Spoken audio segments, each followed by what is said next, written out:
बिस्मिल्लाहिर्रहमानिर्रहीम। अस्सलामुअलैकुम नाज़रीन, कैसे हैं आप? उम्मीद करता हूँ खैरियत से होंगे। हमारी आज की वीडियो का टॉपिक, आजकल जो मुल्की हालात चल रहे हैं, हकीकी आज़ादी के नारे लगाए जा रहे हैं, उसके बारे में चंद बातें अर्ज़ करने की कोशिश करूँगा। वीडियो दूसरी वीडियोज़ की निस्बत थोड़ी सी लंबी हो जाएगी, आप हजरात सुनिए।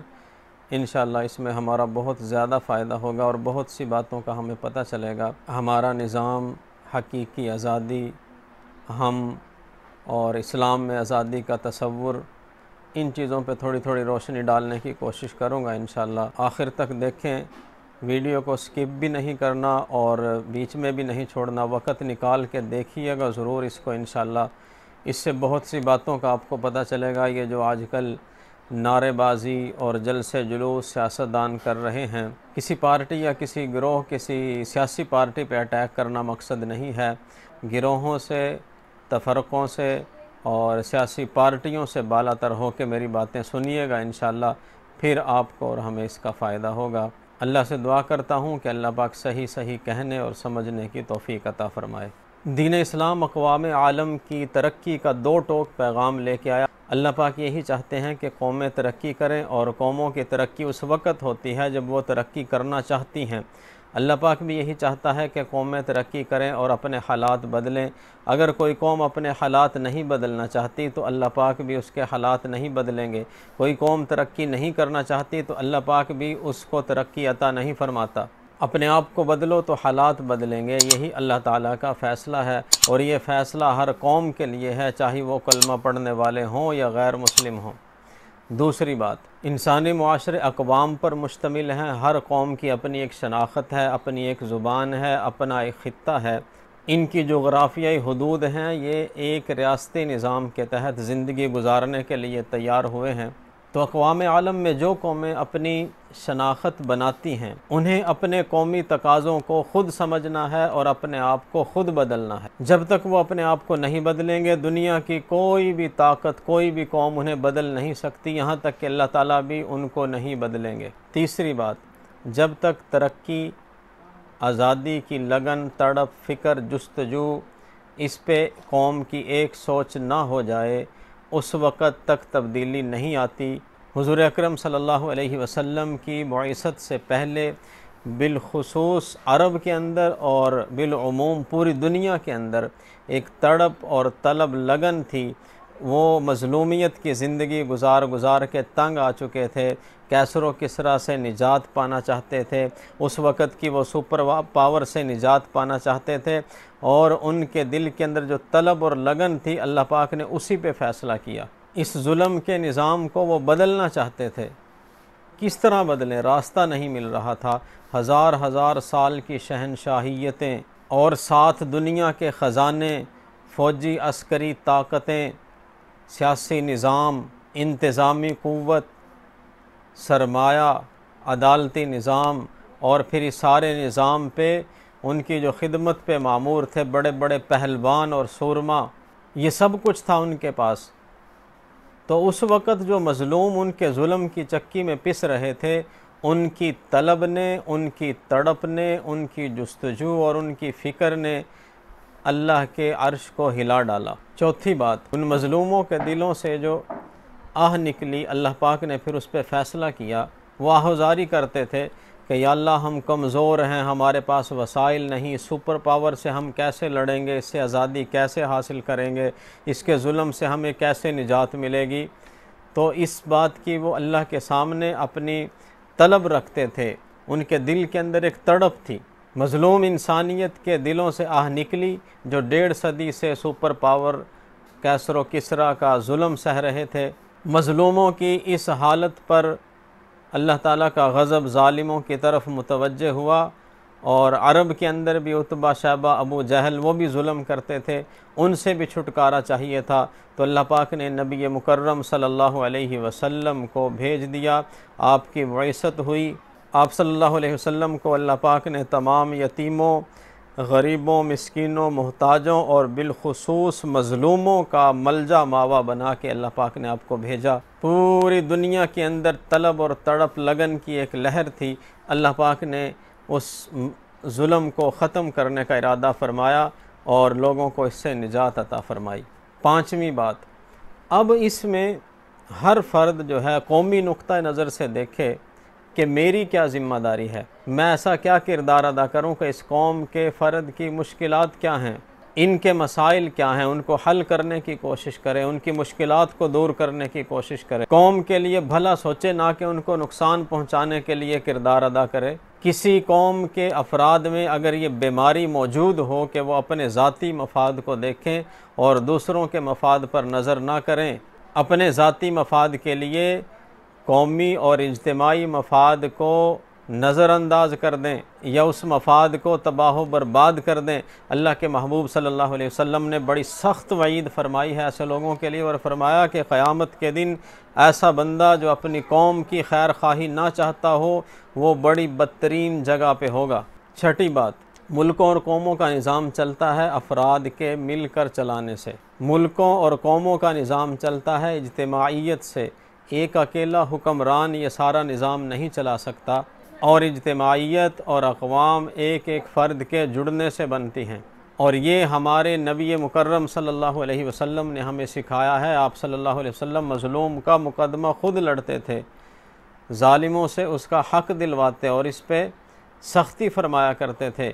अल्लाह के महबूब सल्लल्लाहु अलैहि वसल्लम ने मज़लूमों को बोलना सिखाया, उनको जुल्म के सामने खड़ा होना सिखाया, उनको जुल्म के सामने लड़ना सिखाया, एक हिम्मत और हौसला अता किया करीम आका सल्लल्लाहु अलैहि वसल्लम ने मज़लूमों को। इसके बरअक्स जिन्होंने जुल्म से निजात दिलानी है वो ख़ुद ही बिक जाएं, ख़ुद ही बिकाऊ माल बन जाएं, तो फिर उस कौम की हालत क्या होगी।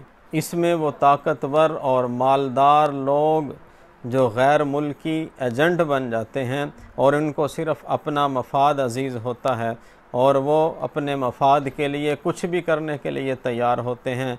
कौमों मुल्कों का चाहे कुछ ना रहे, हर चीज़ तबाह बर्बाद हो जाए, और दूसरे वो लोग जिनके दिल के अंदर ये तड़प तलब और लगन ही पैदा नहीं होती कि हमने अपने आप को बदलना है, हमने जुल्म के सामने खड़ा होना है, हमने सारी उम्र इसी तरह नस्ल दर नस्ल मज़लूम नहीं रहना, इन दो लोगों की वजह से निज़ाम नहीं बदलता, तब्दीली नहीं आती।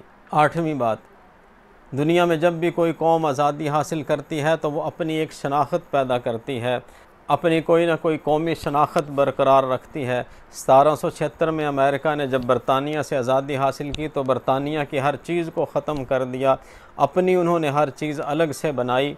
आज हमने सोचना है कि क्या कौमी ज़िम्मेदारियों को हमने किस सतह तक पूरा किया, क्या हमने अपनी कौम को बदलने के लिए कोई तैयारी की, क्या हमने नेशनलिज़म के तौर पर अपनी कौमों की तरक्की की तकमील के लिए कोई ऐसे इक़दामात किए जिससे तब्दीली आए। हालत ये है कि हम अपने आप को नहीं बदलना चाहते, सिर्फ़ और सिर्फ शोर करते हैं, नारे लगाते हैं, आज़ादी का ढंडोरा पीट रहे हैं। हमें तो ये भी नहीं पता कि हकीकी आज़ादी क्या है, हम इसको भी नहीं समझ रहे कि हकीकी आज़ादी क्या होती है। हम इस फरसुदा निज़ाम से छुटकारा हासिल नहीं करना चाह रहे, बस शोर और नारे हैं कि फ़लाँ ख़राब है, फ़लाँ ख़राब है, फ़लाँ सिस्टम ख़राब है। हम क्या हैं? नौवीं बात, हमारा निज़ाम, हमारा सिस्टम इस हद तक ख़राब हो चुका है, इस हद तक गिर चुका है कि अदलिया वाले कह रहे हैं कि हमारा निज़ाम ख़राब है, उसको सही किसने करना है। वकला कह रहे हैं कि हमारा सिस्टम भी ख़राब है, उसको दुरुस्त कौन करेगा। तब्दीली, तरक्की, आज़ादी के लिए किसी के अंदर ऐसी तड़प और लगन देखी गई है कि जिससे हालात बदल जाएं। सियासी एक के बाद दूसरे आते हैं, हुक्मरान आते हैं, पार्टियां बनती हैं, वो कहते हैं कि हम नाकाम हैं, हमसे मुल्क का निज़ाम नहीं चलता, पिछलों को तानो तशनी करते रहते हैं, बड़ी शिकायतों और शिकवों के अंबार लगा के चले जाते हैं, कहते हैं हमें हमारा काम नहीं करने दिया गया। काम क्यों नहीं करने दिया गया, किया क्यों नहीं काम? इख्तियारात हैं, हुकूमत है, हर चीज़ है, हर किस्म की ताकत तुम्हारे साथ है, फिर काम क्यों नहीं करते? पूरी दुनिया में ये निज़ाम है कि जब कहीं पे भी कोई सियासी पार्टियां नई आती हैं, हुकूमतें बदलती हैं, तो उनका तरीक़ाकार ये नहीं होता कि पिछली जाने वाली पार्टियों पे कीचड़ उछालें या उनको बुरा भला कहें या उनको नाकारा नाकाम कहते रहें या ये कहें कि हमारे लिए उन्होंने कुछ नहीं छोड़ा या उनको चोर लुटेरा डाकू कहते रहें। वो तो काम करते हैं, काम की तरफ तवज्जो देते हैं, दूसरों को नहीं छेड़ते, वो सिर्फ़ अपना काम करते हैं कि हमने क्या करना है, बस ये सोचते हैं। इस सोच की वजह से फिर हालात बदलते हैं मुल्कों और कौमों के। हमारे यहाँ जाने वालों को कसूरवार ठहराया जाता है, लेकिन ख़ुद कुछ करने के लिए तैयार नहीं। दावे करते हैं कि ये करेंगे, ये करेंगे, ये कर देंगे, लेकिन इसके लिए जिद्दोजहद नहीं करते, बिल्कुल कोशिश नहीं की जाती, इसलिए कुछ नहीं होता। 10वीं बात, हम 75 साल से ये नारा लगा रहे हैं कि हमने 1947 में आज़ादी हासिल कर ली थी। आज 75 साल के बाद भी हर शोबे का निज़ाम वही है जो अंग्रेज़ साम्राज्य ग़ुलामी के दौर में छोड़ के गया था। अब इसमें दो बातें हैं। एक तो ये कि हमने जो आज़ादी की जंग लड़ी थी वो गलत थी। अगर निज़ाम वही रखना था तो फिर अंग्रेज़ों का निज़ाम इससे अच्छा था, वही रहता। और अगर कहते हो कि हमने आज़ादी की जंग लड़ के ये मुल्क हासिल किया और हर साल 14 अगस्त को यौम आज़ादी भी मनाते हैं, तो क्या हमने सिस्टम बदला, निज़ाम को बदलने की कोशिश की जो अंग्रेज़ों से हमें मिला था? क्या अपने आप को बदला, इनफरादी ज़ाती तौर पे अपने गिरोबानों के अंदर झांकें? क्या हमने अपने आप को बदलने की कोशिश की? वही निज़ाम सियासत, वही निज़ाम मईशत, वही निज़ाम तिजारत, वही निज़ाम फ़ौज और पुलिस, हत्ता कि कोई तब्दीली नहीं लाई गई। अगर तब्दीली नहीं आई तो फिर आज़ादी कैसी है? अब सवाल ये उठता है कि या तो आज़ादी जाली थी या मुआहिदा झूठा था। ऐसा मुआहिदा कि जिस मुआहिदे की वजह से हम आज तक वो अंग्रेज़ वाला निज़ाम नहीं बदल सके। और अगर ये बात नहीं है, वाकई ही आज़ादी थी, चलो मान लेते हैं आज़ादी थी, तो फिर हमने क्या तब्दीली की? ये सवाल है। दुनिया की कौमों ने आज़ाद होने के बाद कौमी और मिली तकाज़ों के मुताबिक अपना एक आज़ादाना निज़ाम बनाया। हमारी रियासत तो इस्लाम के नाम पर बनी थी, ये अर्ज़ मुक़द्दस इस्लाम के नाम पे हासिल की गई थी। फिर कौन सा ऐसा इस्लामी निज़ाम हमने बनाया है इसके अंदर? क्या ये इस्लाम की अदालत है? क्या ये इस्लाम की सियासत है? क्या ये इस्लाम की मईशत है? मैं ये पूछना चाहता हूँ कि हर दफ़ा हमारी हुकूमतें बदलती हैं तो हर बार कर्ज़ा लेना पड़ता है, और कर्ज़ा भी IMF की शराइत के मुताबिक हमें लेना पड़ता है। 11वीं बात, और हमारा सबसे बड़ा अलमिया है ये, हमारे हर शोबे में एक माफिया वजूद में आ चुका है। ताजिरों का माफिया, काश्तकारों और किसानों का माफिया, ज़ख़ीरा अंदोज़ों का माफिया, ये ब्यूरोक्रेसी, ये वकाला, ये फ़लाँ, ये फ़लाँ, जिस मर्ज़ी शोबे को ले लो, हर शोबे का एक माफिया है। वो अपने मफादात से हट कर मुल्क व कौम की तरक्की के लिए कुछ भी करने को तैयार नहीं है। सहाफ़त को देख लें, सहाफ़ी हज़रात ने अपने आप को बदलना चाहा, नहीं, शोर होगा कि फ़लाँ नहीं बदला, फ़लाँ नहीं बदला, वो गलत है, वो गलत है। अपने आप को नहीं देखा कि हमने कितना बदला अपने आप। ये फ़लाँ काम ऐसे हो गया, ऐसे होना चाहिए था, फ़लाँ सियासतदान ऐसे ऐसे नक्स ऐब निकालेंगे, तनकीद बराए तनकीद, मुल्क की हालात पे, हर चीज़ पे तनकीद करेंगे, लेकिन अपने आप को नहीं बदलेंगे। और जब हर कोई इनफरादी, ज़ाती, इज्तिमाई तौर पर अपने आप को नहीं बदलने की कोशिश करेगा, तो जो मर्ज़ी कर लो, जितने मर्ज़ी जलसे जुलूस कर लो, धरने दे लो, जो कुछ मर्ज़ी कर लो, लेकिन अल्लाह पाक उस कौम के हालत को नहीं बदलेंगे। किसी कौम की रूगर्दानी करने और अपने आप को ना बदलने के नतीजे में जब उसे सज़ा देने का, तबाह व बर्बाद करने का फ़ैसला फरमा लेते हैं, फिर उसके फ़ैसले को कोई रद्द नहीं कर सकता। ये कुरान का फ़ैसला है। कोई अमेरिका, कोई रूस, कोई हुकूमतें, कोई तुम्हारे हुक्मरान फिर इस सज़ा से तुम्हें नहीं बचा सकते। अल्लाह का मुकाबला कौन करेगा? अल्लाह के मुकाबले में कौन आएगा? और ये सज़ा देने का अल्लाह पाक किस वक़्त फ़ैसला करते हैं? ये फ़ैसला उस वक़्त होता है।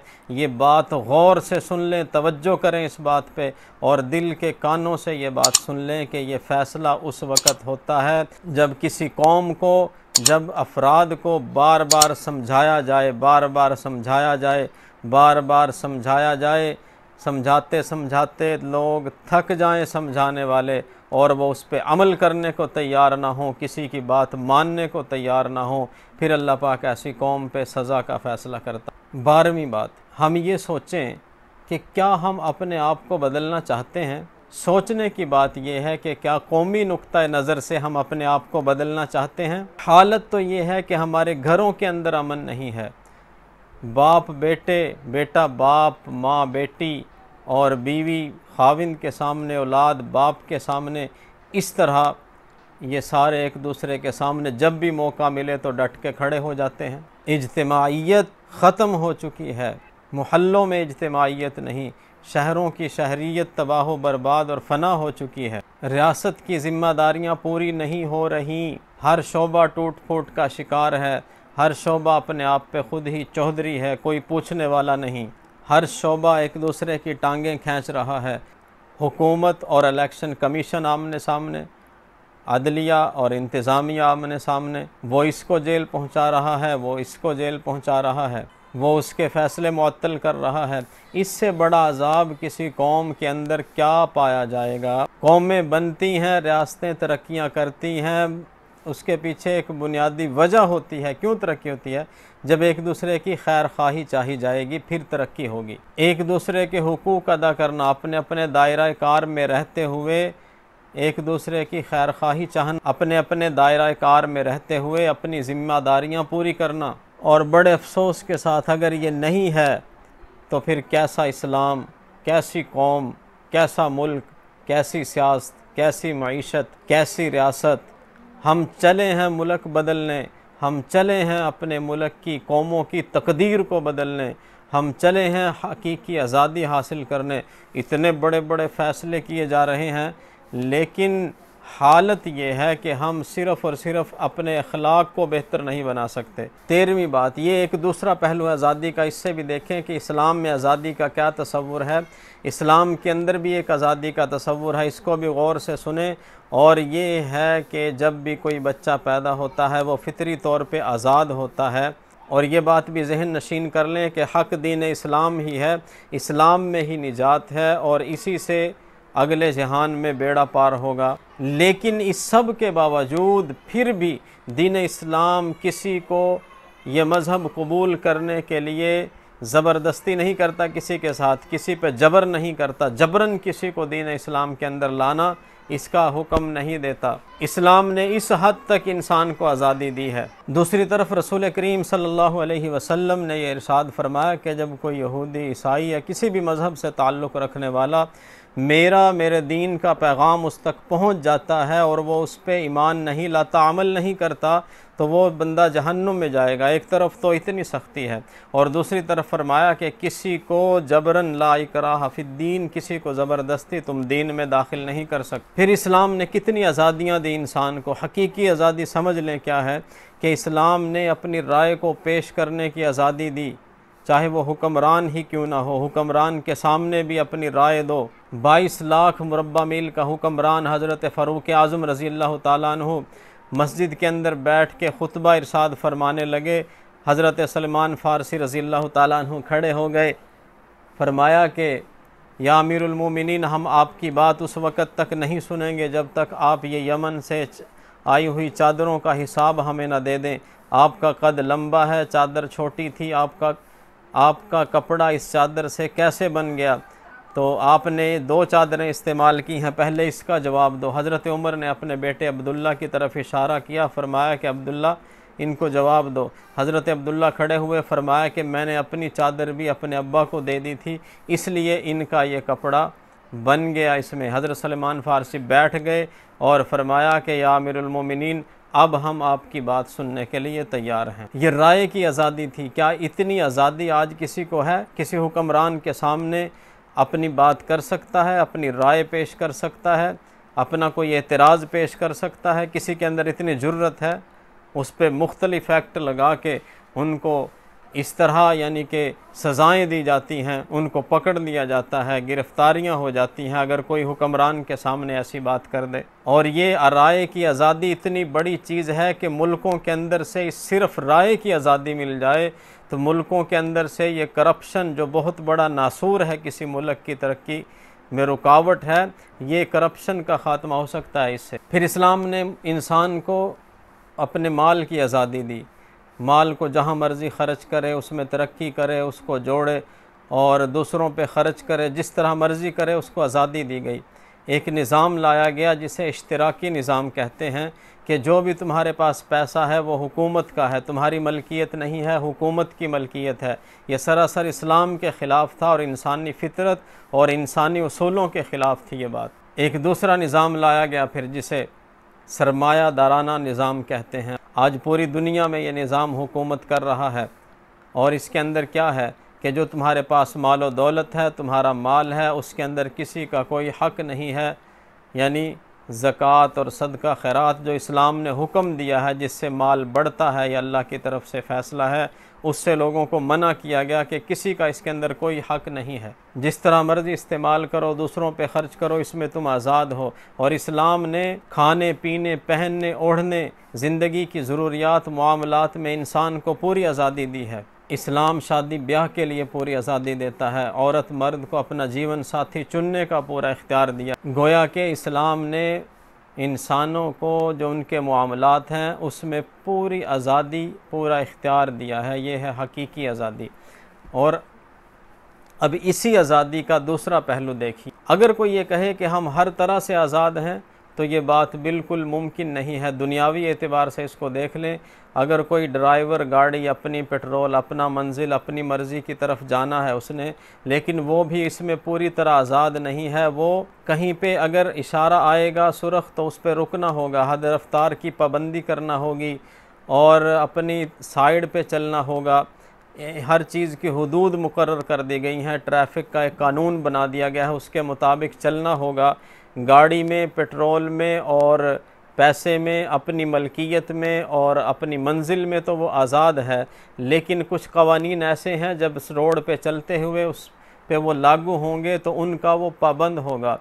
एक कोई बंदा किसी कंपनी में या सरकारी मुलाजिम होता है तो उसको भी, उसके ऊपर भी कुछ रोल्स होते हैं। उन रोल्स के मुताबिक वो काम करे तो फिर ही उसका काम सही माना जाएगा। ड्यूटी का जो टाइम है सुबह से शाम तक 8 घंटे, उसके मुताबिक चले। इससे आगे पीछे करे तो फिर भी उसका कबूल नहीं किया जाएगा। तो जो रूल्स हैं, मकसद ये है कि उनको फॉलो करेगा तो फिर वो सही मानों में वो जो काम कर रहा है उसका वो काम करना माना जाएगा। अगर कोई इन तमाम रूल्स से आज़ाद होना चाहे तो फिर वो ज़लील और रुस्वा होगा और ठोकरें ही खाएगा। तो दुनिया के हवाले से जब कोई बंदा मुकम्मल तौर पे आज़ाद नहीं है तो फिर अल्लाह ताला के अहकामात और आखिरत के हवाले से किस तरह बंदा मुकम्मल तौर पे अपने आप को कह सकता है कि मैं आज़ाद हूँ। इंसानों ने दुनिया के मामलात में इंसानों के लिए जो क़वानीन बनाए उनमें वो पूरी तरह आज़ाद नहीं है। अगर कोई ये कहता है कि इंसान पूरी तरह आज़ाद है तो ये बात बिल्कुल गलत है और दुनिया का कानून ही इसके खिलाफ। इंसानों की आज़ादी की हदें वो कायम कर सकता है जो इंसानी फितरत से पूरी तरह आगाह है और वो सिर्फ़ और सिर्फ अल्लाह रब्बुल इज़्ज़त की ज़ात गिरामी है। इसलिए दीन इस्लाम ये कहता है कि तुम पूरी तरह से आज़ाद हो, लेकिन इस हकीकी आज़ादी को पाने के लिए जो अल्लाह ने फरमाया कि आज़ाद हो, इसको पाने के लिए तुम्हें काम करना पड़ेगा। उसके लिए तुम्हें एक अल्लाह की ग़ुलामी में आना पड़ेगा। जब अल्लाह की ग़ुलामी में आ जाओगे तो फिर तुम हकीकी तौर पे आज़ाद हो, फिर पूरी दुनिया की तुम ग़ुलामी से निकल जाओगे और ये है हकीकी आज़ादी। हर दौर के इंसानों को ग़ुलाम बनाने की कोशिश की है, लेकिन इस्लाम ने इससे मना किया है। हज़रत उमर रज़ी अल्लाह ताला अन्हु के दौर में मिस्र के गवर्नर के बेटे ने एक आदमी को थप्पड़ मार दिया। मुकदमा हज़रत उमर की अदालत में आया तो हज़रत उमर ने मिस्र के गवर्नर और उसके बेटे को बुलाया और फरमाया कि तुमने कब से लोगों को अपना ग़ुलाम बना लिया है, हालांकि इनकी माओं ने इनको आज़ाद जना है। अल्लाह ताला ने हज़रत आदम अलैहिस्सलाम को आज़ाद पैदा फरमाया, हज़रत हव्वा सलामुल्लाह अलैहा को आज़ाद पैदा फरमाया। इंसान आज़ाद था, लेकिन हर तारीख़ के हर दौर में इंसानों ने इंसानों को ग़ुलाम बनाने की कोशिशें। इस्लाम ने इंसानों को इस ग़ुलामी से निजात दिलाई और इस्लाम का एक पैगाम ये भी है कि इंसानों को इंसानों की पूजा से निकाल कर एक रब की इबादत की तरफ लगाया जाए और दुनिया की तंगी से निकाल कर दुनिया की कुशादगी की तरफ ले जाए और जुल्म व ज़्यादती से निकाल कर इंसाफ की तरफ ले जाए। जी हाँ, हज़ारों की ग़ुलामियों से निकाल कर एक की ग़ुलामी कर लेना, यही हकीकी आज़ादी का मयार है। एक की ग़ुलामी में आया तो तमाम ग़ुलामियों से निकल गया। अमेरिका की ग़ुलामी, इसराइल की ग़ुलामी, यहूद व हनूद की ग़ुलामी, दिरहम व दिनार की ग़ुलामी, शहवात की ग़ुलामी, शराब व कबाब की ग़ुलामी, ये इतना ख़तरनाक किस्म का वार है कि इसमें मगरबी ताकतें अपना पूरा ज़ोर सर्फ कर रही हैं और इसमें ख़ास तौर पे मीडिया भी शामिल है जो ज़ोर शोर से इस चीज़ का प्रचार कर रहा है, और हम बेख्याली में ना चाहते हुए भी इसका लुकमा बनते चले जा रहे हैं। दुनिया भर के इंसान इस जंगल में बुरी तरह फंसते चले जा रहे हैं। आज़ादी का झांसा देख के इंसानों को, ख़ास तौर पे उम्मत मुस्लिमा को नई नई ग़ुलामी की शक्लों में उसको दिखा के फंसाया जा रहा है। एक अल्लाह की ग़ुलामी से जब इंसान निकला तो उसको हज़ारों की ग़ुलामी करनी पड़ी। एक अल्लाह की ग़ुलामी से निकाल कर इंसान को हर चीज़ का ग़ुलाम बना दिया गया। इंसान जब एक अल्लाह की ग़ुलामी से निकला तो हज़ारों देवताओं और देवियों का ग़ुलाम बन के रह गया। अल्लाह के अलावा हर चीज़ को अपना मलजा व मावा समझ रहा है, पूजा कर रहा है। ग़ुलामी की एक शक्ल शहवत की ग़ुलामी की सूरत में सामने आई। इसको भी बड़े ज़ोर व शोर से इसका प्रचार किया गया कि इंसान जिस्मानी तौर पे भी आज़ाद है, वो जिससे चाहे अपनी जानवरों की तरह ख्वाहिश पूरी कर सकता है। शहवात की ग़ुलामी आई तो इंसान जानवरों की सतह पर उतर चुका। शहवात की ग़ुलामी आई तो इंसान शराब व कबाब का दीवाना बन गया। इस तरह इंसान फितरत से बगावत करके जानवरों की सतह पर उतर चुका है। मालो दौलत की ग़ुलामी आई तो समझ बैठा कि मालो दौलत का इकट्ठा करना ही सब कुछ है। करीम आका सल्लल्लाहु अलैहि वसल्लम ने इरशाद फरमाया था कि हलाक हों दिरहम व दिनार के बंदे, पैसे ही को अपना मकसद बना लेना, इसी को ओढ़ना बिछोना बना लेना, पैसे को ही ज़िंदगी का मकसद बना लेना, पैसे के पूरे ग़ुलाम बन के रह जाना। खुलासा ये कि इंसानों ने इंसानों को इंसानों की ग़ुलामी में जकड़ने की कोशिश की। हर तरफ ग़ुलामी के तसव्वुरात आए, चाहे वो अमेरिका की ग़ुलामी हो, इसराइल की ग़ुलामी हो, यहूद व हनूद की ग़ुलामी हो, बरतानिया की ग़ुलामी हो, कुफ़ार की ग़ुलामी हो, यूरोप की ग़ुलामी हो, शहवात की ग़ुलामी हो, लज्जात की ग़ुलामी हो, माल व दौलत की ग़ुलामी हो, हुक्मरानों की ग़ुलामी हो, हुकूमतों की ग़ुलामी हो, ज़मीन व जायदाद की ग़ुलामी हो, अपनी ख्वाहिशात की ग़ुलामी हो, इन सारी ग़ुलामियों से बंदा आज़ाद होना चाहता है तो उसे एक अल्लाह की ग़ुलामी में आना पड़ेगा, फिर इन सब बातों से आज़ाद होगा। क्योंकि ये मेरी आपकी बात नहीं है, ये कुरान करीम का फ़ैसला है। और जब कुरान का, अल्लाह रब्बुल इज़्ज़त का और रसूल पाक सल्लल्लाहु अलैहि वसल्लम का फ़ैसला आ जाए तो मोमिन बंदा वहाँ अपना इख्तियार खो देता है, उसको फिर अपना फ़ैसला करने का इख्तियार नहीं, फिर इसको इन हस्तियों के फ़ैसलों के सामने सर तस्लीम ख़म करना पड़ता है। अगर ये हकीकी ग़ुलामी को इख्तियार नहीं करेगा तो फिर हकीकी आज़ादी भी इसे नहीं मिलेगी। ये पूरी दुनिया की ग़ुलामी में जकड़ा रहेगा और अपने ख़्याल में अपने आप को सिर्फ़ ख़्याल में ही आज़ाद समझता रहेगा, जिस तरह मैं और आप अपने आप को आज़ाद समझ रहे हैं। 16वीं बात, यह आखिरी बात है, इसको बहुत गौर से सुनिए। ये मेरी इन सारी लंबी चौड़ी बातों का ख़ुलासा, इसको आप समझ लें। हम अपने अमाल के एतबार से तो हर तरह आज़ाद हैं, इसमें किसी किस्म की ग़ुलामी का अंदेशा नहीं है और ना ही हम इस मामले में ग़ुलाम हैं। लेकिन मैं एक सवाल आपसे करना चाहता हूँ, क्या हम नमाज़ पढ़ने के मामले में भी आज़ाद नहीं हैं? क्या हम ज़कात देने के मामले में भी आज़ाद नहीं हैं? क्या हम हज करने के मामले में भी आज़ाद नहीं हैं? क्या हम इबादात के मामले में आज़ाद नहीं हैं? क्या हम किसी का हक़ देने के मामले में भी आज़ाद नहीं हैं? क्या हम किसी मज़लूम के साथ खड़े होने के मामले में भी आज़ाद नहीं हैं? क्या हम सच बोलने और सच्ची गवाही देने के मामले में भी आज़ाद नहीं हैं? क्या हम किसी की ग़ीबत करने से बच जाएं, इस मामले में भी क्या हम आज़ाद नहीं हैं? हम नाप तोल में कमी कर रहे हैं, इसको ख़त्म कर दें, क्या इतने भी आज़ाद नहीं हैं? क्या हम अपने मुख्तलिफ़ मामलात और कामों को, अपनी तिजारत को, क्या हम ईमानदारी से उसको सर अंजाम दें, क्या इतने भी आज़ाद नहीं? क्या हम रिश्वत ना लेने में भी आज़ाद नहीं हैं? क्या हम सूद से बचने में भी आज़ाद नहीं? क्या हम अपने गुस्से पर कंट्रोल करने में भी आज़ाद नहीं हैं? हम अपने आमाल, किरदार, अफ़आल, गुफ्तार, चाल ढाल, जलवत व खलवत, अपने मामलात, लेन देन, इखलाक, इन तमाम चीज़ों को बेहतर बना लें, अच्छा बना लें, इनको अच्छे तरीके से हम सर अंजाम देने वाले बन जाएं। क्या हम इतने भी आज़ाद नहीं हैं? हाँ, हम इतने आज़ाद हैं कि ये सारे काम हम कर सकते हैं, जो नहीं करने के उनसे बच सकते हैं। लेकिन इन सारी आज़ादियों से हम आंखें बंद किए हुए बैठे हैं, और ये मेरी आपकी आंखें उस वक़्त खुलेंगी इन सारे मामलात से जब हम कब्र की अंधेरियों में चले जाएंगे। हर इंसान का नफ्स आला इखलाक का मालिक हो और हर शख्स ये चाहता हो कि उम्मत को नक्स और ख़राबियों से निकाल के कमाल और तरक्की तक ले जाए। और अगर ऐसी सोच नहीं है हर फ़र्द की तो फिर ज़वाल ही ज़वाल है। अपने अपने एतबार से सोचें, इसमें गौर व फिक्र करें। गिरोहों, फ़िरक़ों, तासुब, सियासी पार्टियों से बालातर होकर अपने अपने दायरा कार और अपने अपने इख्तियारात में रहते हुए अक़वाम के, उम्मत के तकाज़ों के बारे में सोचना कि कहाँ कहाँ तब्दीली की ज़रूरत है। फिर वो तब्दीली ज़ाती हो, इनफरादी हो, कौमी हो, मिली हो, मुल्की हो, किसी सतह पर भी हो, उसको बदला जाए। और ये बात याद रखना आखिरी कि जब तक हम तब्दीली के लिए अपने आप को तैयार नहीं करेंगे, अपने आप को बदलने के लिए नहीं सोचेंगे, इस पे जिद्दोजहद और कोशिश नहीं करेंगे, ना इरादा करेंगे, ना अपने आप को बदलने की तड़प, तलब और लगन हमारे अंदर नहीं होगी, उस वक़्त तक ना तब्दीली आएगी, ना इनकलाब आएगा, ना हम हकीकी तौर पे आज़ाद हो सकते हैं, ना खुशहाली आ सकती है। सिर्फ़ ये नारों की हद तक तो हो सकता है। अल्लाह पाक हम सब का हामी व नासिर हो। जो कुछ कहा इस पे मुझे आपको अल्लाह पाक अमल की तौफ़ीक़ अता फ़रमाए। आमीन।